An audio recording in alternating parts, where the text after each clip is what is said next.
ഇപ്പോൾ കെലോഗ്സ് എന്ന ബ്രാൻഡ് ഇന്ത്യയിൽ ലോഞ്ച് ചെയ്ത സമയത്ത് കെലോഗ്സ് പറഞ്ഞതെന്ന് വെച്ച് കഴിഞ്ഞാൽ കെലോഗ്സ് അറിയാലോ, ഈ സെറീൽസ് ഇട്ടിട്ട് പാലിൽ രാവിലെ സാധനം.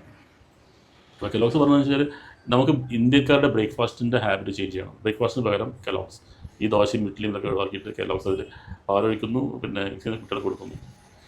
അവർ പറഞ്ഞത് ഒരു മൾട്ടിനാഷണൽ ബ്രാൻഡാണല്ലോ. അവർ പറഞ്ഞതെന്ന് വെച്ചാൽ first 15 years we don't want any profit, നമുക്കിത് മാത്രം മതി. ആഫ്റ്റർ 15 years ഒരു ബ്രേക്ക്ഫാസ്റ്റായിട്ട് മാറണം. അപ്പോൾ ഇങ്ങനെ ഒരു ആഡ് ആണെന്നുണ്ടെങ്കിലും കോൺസെപ്റ്റ് ആണെന്നുണ്ടെങ്കിലും ഡിസൈൻ ആണെന്നുണ്ടെങ്കിലും ഇത്രയും കുറേ കാര്യങ്ങൾ അതിലേക്ക് ഇങ്ങനെ കൊണ്ടുവന്ന് ഒരു നിങ്ങളുടെ ക്ലയൻറ്റിനെ നിങ്ങൾക്ക് കൺവിൻസ് ചെയ്യാൻ പറ്റുകയാണെന്നുണ്ടെങ്കിൽ എന്തൊക്കെ കാര്യങ്ങൾ നിങ്ങൾ ചെയ്തത്, നിങ്ങളുടെ തോട്ട് പ്രോസസ്സ് എങ്ങനെയൊക്കെ ആയിരുന്നു. അല്ലാതെ ഇത് ജസ്റ്റ് ഇങ്ങനെ 2 പിക്ചർ വലിച്ചിട്ട് ചെയ്തൊരു ആഡല്ല. ഇത് വളരെ ഒരു തോട്ട് ത്രൂ ആയിട്ടുള്ളൊരു ആഡാണ്.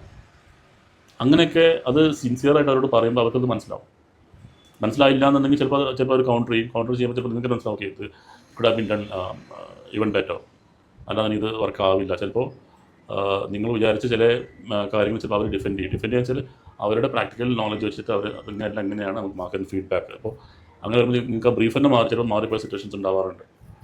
അപ്പോൾ ആദ്യം ക്ലയൻറ്റിനെ കാണുമ്പോൾ എന്താണ് ക്ലയൻറ്റ് ഉദ്ദേശിക്കുന്നത് എന്നതിനെക്കുറിച്ച് നിങ്ങൾക്കൊരു ധാരണ വേണം.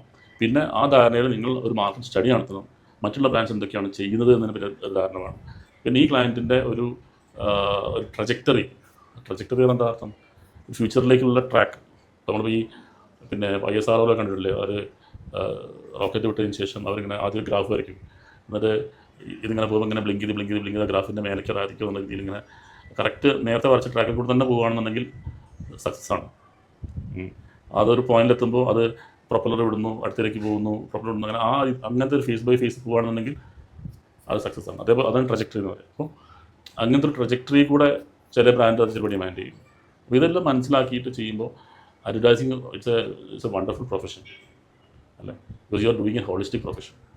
കാര്യം ആ ബ്രാൻഡ് വലുതായി, ആ ബ്രാൻഡ് വലുതാവുന്നതനുസരിച്ചിട്ട് അതിൻ്റെ പിറകിലുള്ള വർക്ക് ചെയ്യുന്ന ആൾക്കാർ വലുതാവും, അത് യൂസ് ചെയ്യുന്ന കൺസ്യൂമേഴ്സിൻ്റെ സ്ട്രെങ്ത് വലുതാവും, ആ കൺസ്യൂമേഴ്സിൻ്റെ ആരോഗ്യം, കൺസ്യൂമേഴ്സിൻ്റെ മെൻ്റൽ ഹെൽത്ത്, അല്ലെങ്കിൽ കൺസ്യൂമർ പല രീതിയിൽ അതൊരു വളരെ ഒരു മൾട്ടി ഫാസറ്റഡ് ആയിട്ടുള്ള ഒരു റിസൾട്ടാണ് എനിക്ക് കിട്ടുക.